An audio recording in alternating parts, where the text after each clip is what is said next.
Entonces, hace tiempo que quería hacer este video porque ya no hay de otra, Hay que hablar sobre esto. Ya no puedo ignorar al elefante en el salón, el elefante rosa en el salón. Entonces, pues, bueno, el elefante, la guerra, la geopolítica, el inminente apocalipsis que va a experimentar el mundo, y casi sin comillas, en los próximos años. Es decir, el giro y el cambio de fase. No podemos predecir qué va a ocurrir mañana. Así se los pongo. O sea, ni siquiera los científicos de la NASA pues están ahí en sus estrellas, en sus espacios. Pueden predecir qué va a pasar en miles de millones de años, pero no pueden predecir ni siquiera ellos pueden predecir qué va a pasar mañana con la sociedad humana. Estamos en ese nivel. Estamos en ese nivel, para que se den cuenta. O sea, los científicos, las mentes más brillantes del universo, tienen la capacidad de leer los cielos, las estrellas, las constelaciones, las galaxias, los polvos estelares, las nubes cósmicas, los quarks, los agujeros negros, pero no tienen la capacidad de ver el interior del ser. Entonces, ¿qué va a pasar? Pues bueno, sí y solo sí, es decir, es una hipótesis, sí y solo si hay una tercera guerra mundial, la OTAN está acabada. Está totalmente acabada. ¿Por qué? Simplemente por extensión territorial y densidad poblacional. La India se va a aliar con el Oriente y Estados Unidos solo va a tener de aliados a Gran Bretaña, la Unión Europea y ya.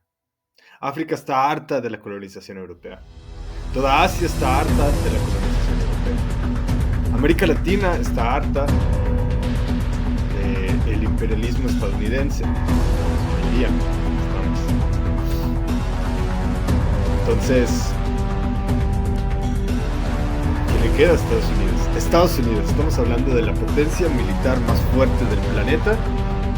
Aunque usara armas nucleares, aunque usara las bombas de hidrógeno que tiene, y que según esto nunca iba a volver a usar por el tratado que hicieron, que firmaron sus presidentes.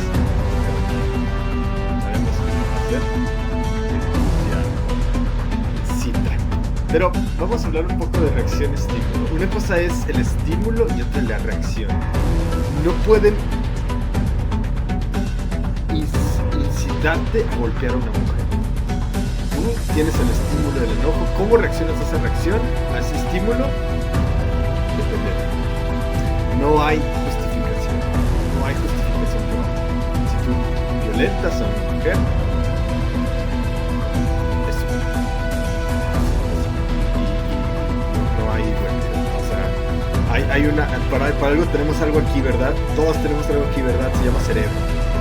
El cerebro filtra las emociones, sobre todo el cerebro adulto, filtra las emociones. Entonces, no importa si estás cansado, no importa si estás drogado, no importa, siempre filtra las emociones, porque así está estructurado nuestro sistema nervioso central. Entonces, bueno, ¿qué pasa con los países? Que son un poco más complejos. Estamos hablando de conjuntos, teoría de poblaciones, migraciones, etcétera, etcétera, son mucho más complejos, de tal manera que solo China sabe qué va a pasar con ellos. Sin embargo, nosotros como seres humanos tendemos a ciertas conductas. Eso es. No creo que sean algorítmicas, pero sí son tendencias. Tendemos a conducirnos de tal manera frente a tales estímulos.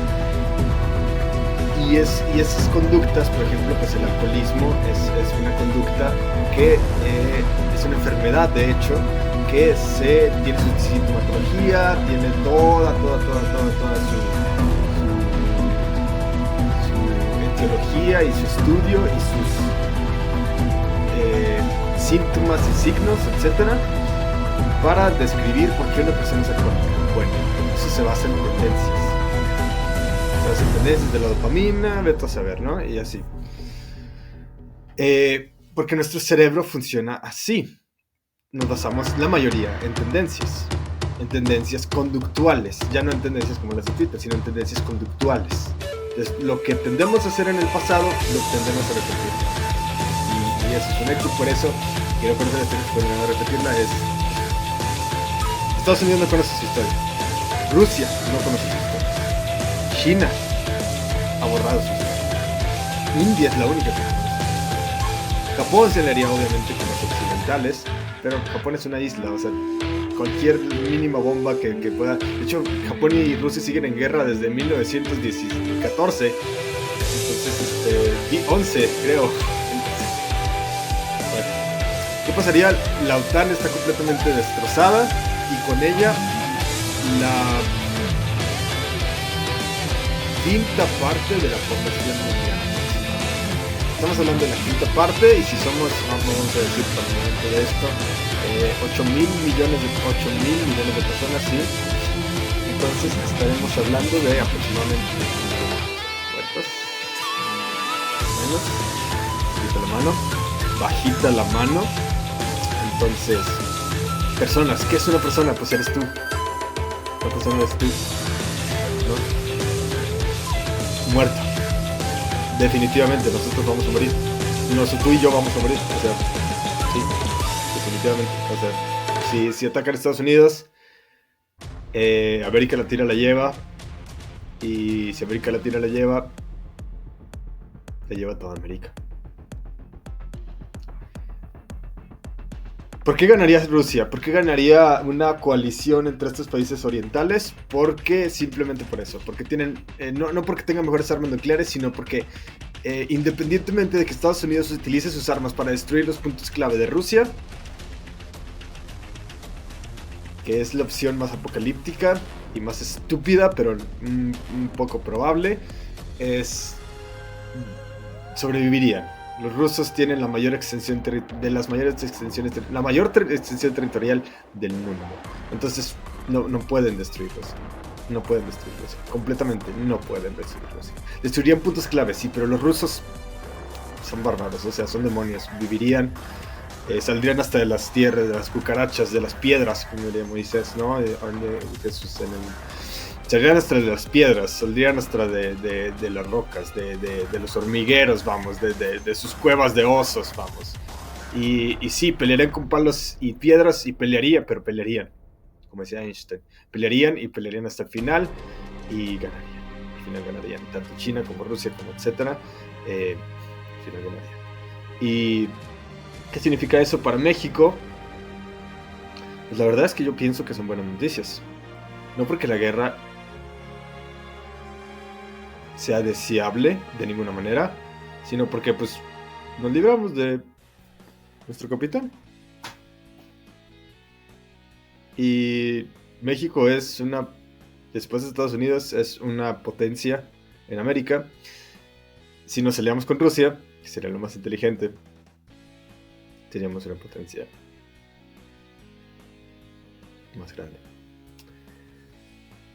Todo esto lo digo no con el fin de motivar a nadie a agarrar sus palos y piedras y a echarse en el Call of Duty unas tremendas partidonas contra gringos para decirle